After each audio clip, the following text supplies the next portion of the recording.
Our strange tale begins not in the arid deserts of Egypt, but over 2,000 miles away in Blackpool, the popular seaside resort on the west coast of England. This booming Victorian holiday retreat, with its fortune tellers, public houses, trams, fish and chip shops and theatres, was and still is home to one of the UK's most popular tourist attractions, the Pleasure Beach. It is here in 1930 that the world's first ever dark ride to use the name Ghost Train was opened. Preying on the human fascination with fear, the popularity of the ride was huge, and soon other amusement parks around the country installed similar rides. Even holiday camp king Billy Butlin installed ghost trains in each of his seaside amusement parks. However, in 1936, Blackpool Pleasure Beach decided to install an even larger ghost train and commissioned Joseph Emberton, a top London architect, to design it. It had a lavishly impressive frontage, opening up into a giant horror-themed stage set complete with a roller coaster style drop in the centre. After 14 years of almost continual use, the ghost train was closed for a much needed renovation, and it was then, in 1950, that something remarkable yet unsettling was discovered. As the numerous papier-mâché skeletons, wishes and demons were carefully removed, a maintenance worker noticed that one unusual prop stood out amongst the others. During a section of the ride, the spectators would see a beautiful woman combing her hair in a mirror, only for her reflection to slowly metamorphosize into a decomposed corpse. It is this corpse that grabbed his attention. In broad daylight, it could be seen that this strangely mounted head and shoulders was not a crudely made papier-mâché prop, but in fact real human remains. The question is, whose were they, how did they get there, and why were they hidden in one of the country's top theme park attractions? To uncover the mystery of the head, we need to go back to 1922 and Howard Carter's excavation of Tutankhamun's tomb in the Valley of the Kings. The clearance of the tomb with its thousands of artifacts took 10 years, yet even with Carter's modern archaeological methods and systems of recording, the odd desirable object was bound to go astray. Carter's journal noted that on the 17th of July 1924, a small sarcophagus was removed, still sealed and intact. Hieroglyphics on the lid were translated, and it was ascertained that it contained Skurot, High Prophet and spiritual advisor to the boy king Tutankhamun. Yet between the Valley of the Kings and Cairo, the precious cargo containing Skurot was intercepted. The drivers had been shot and the sarcophagus was opened. Carter discovered that only the head and shoulders of the Skurot mummy had been taken. Even the gold artifacts that accompanied the sarcophagus had not been stolen. It was apparent that the head of Skurot was very important to somebody, but why?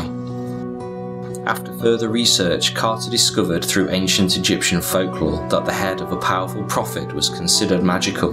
Through records and previous excavations, he found striking similarities in the desecration of other sarcophagi said to have contained prophets and priests.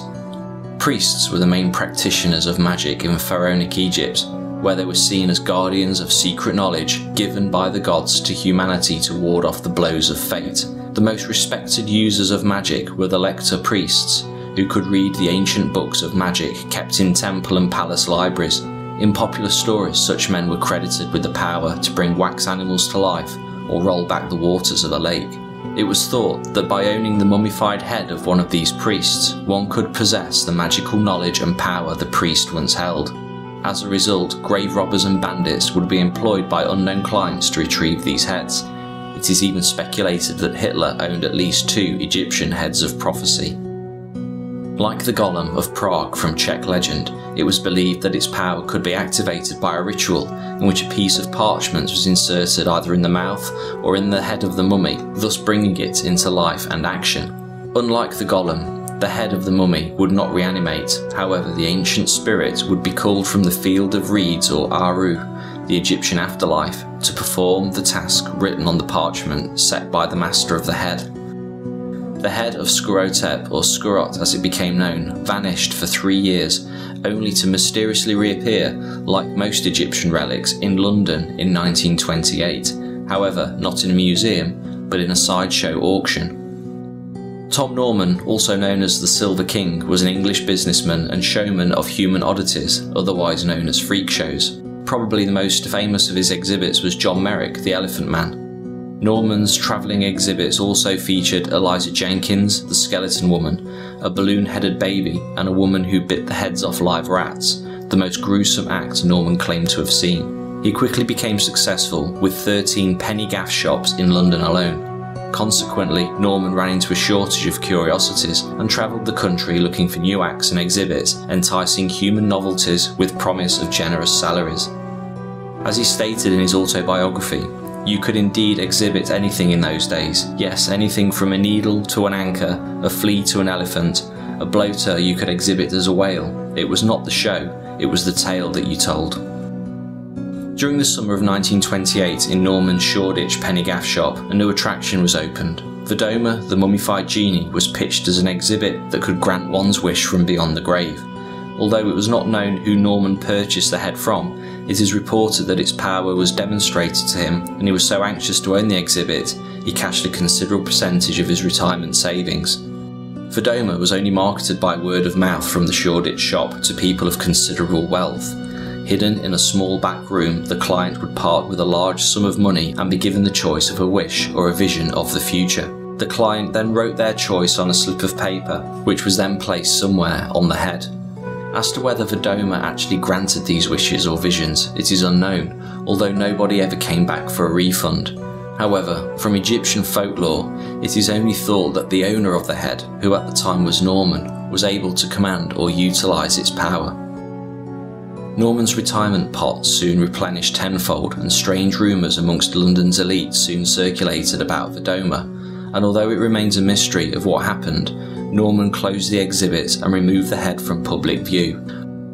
Once again, Skurot vanished, only to reappear in 1950 on the Blackpool ghost train. But how?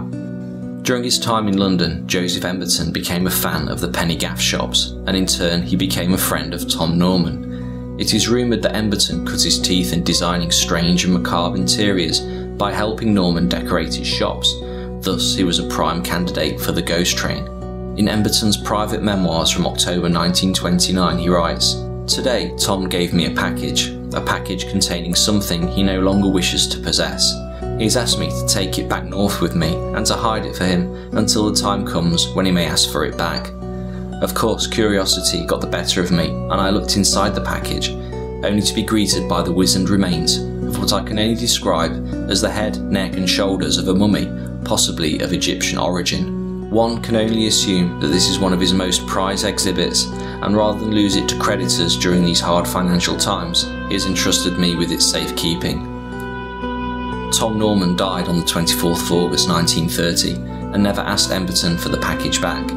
It is thought that in memory of his friend and the freakish penny gaff shops he owned, Emberton installed the mummified head in the first ghost train as one of the actual props so it could continue to scare and mesmerise an audience.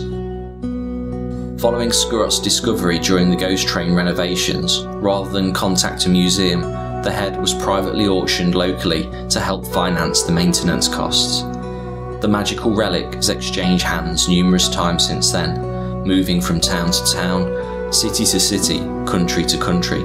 It is almost as if the power it holds is overwhelming, and those who acquire the artifact cannot bear the responsibility of the arcane knowledge it possesses for long.